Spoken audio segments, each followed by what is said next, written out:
this one looks like a shelf.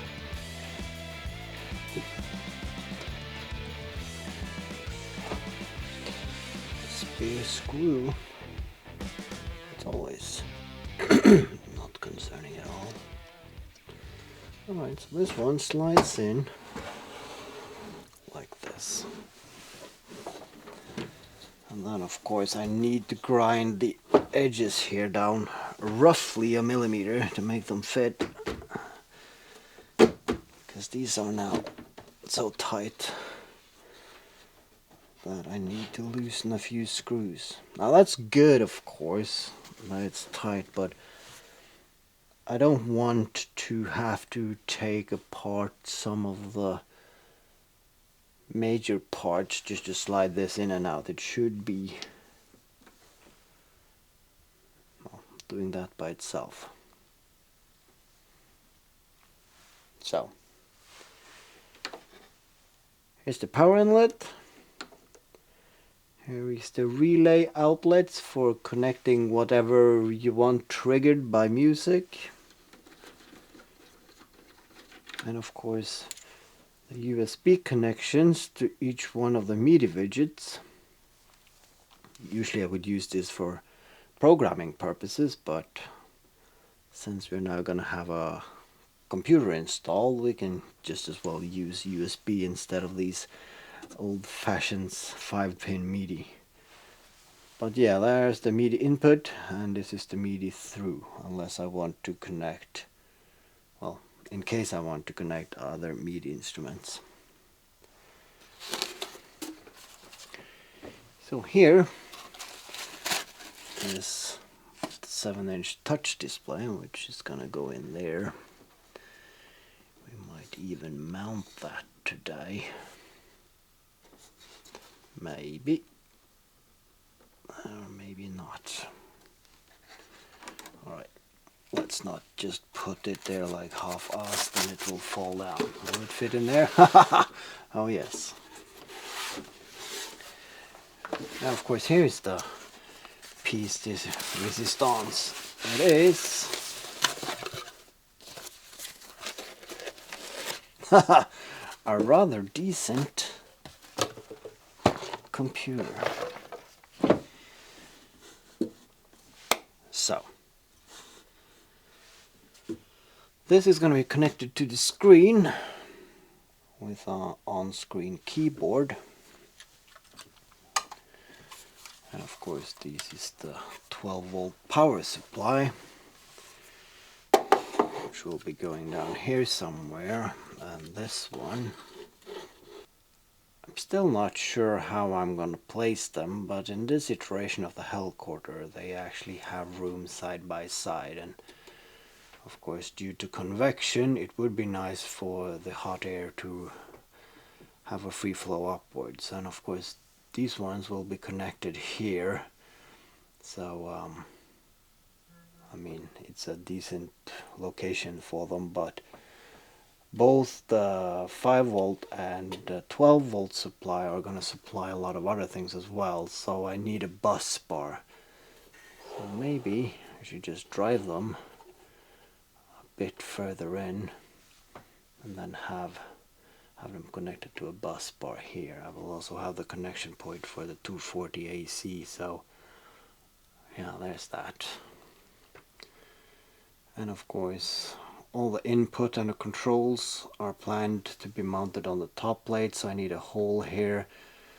And of course for all the cabling and access to the computer I need to put a hole in here somewhat, but I mean it's going to be on the inside, so it doesn't need to look pretty. And then of course I need to find somewhere to put this one. Now it actually got a TV wall mount system, so I actually can mount it very freely. So I think it's going to be mounted on the side there.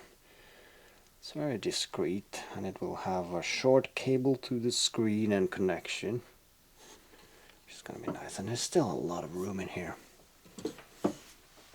and also a lot of room back here, but then again that is for the future bellow system, so it is over-engineered in that sense.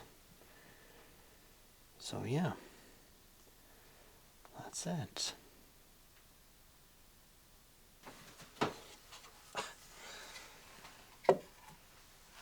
Now a computer gives you a lot of possibilities.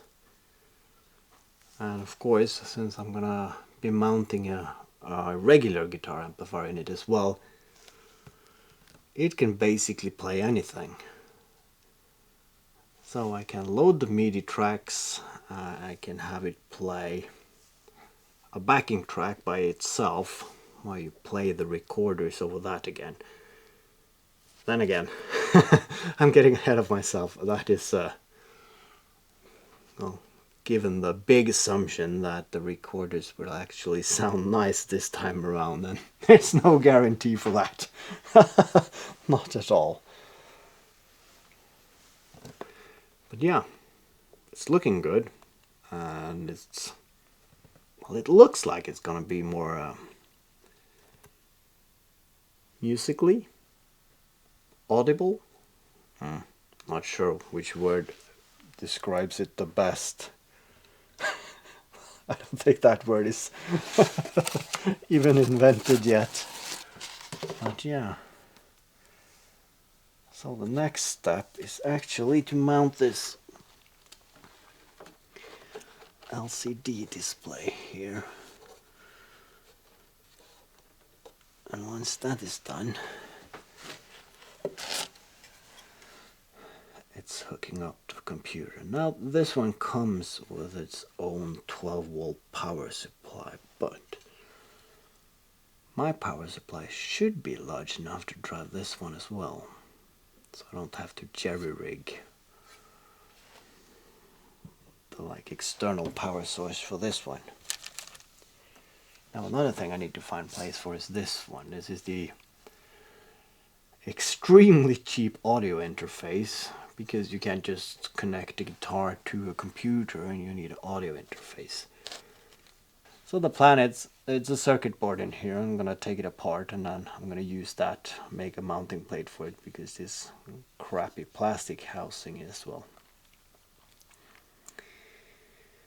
it's not the best. And this USB cable as well. Maybe I just leave it. I mean, it can be.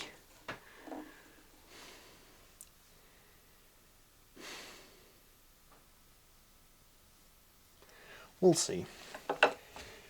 Alright, but that's for tomorrow. Tonight I'm gonna measure how big the holes on the top is gonna be, because then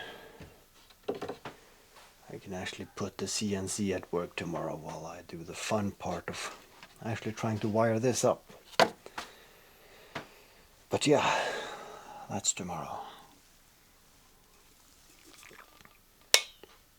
Good night.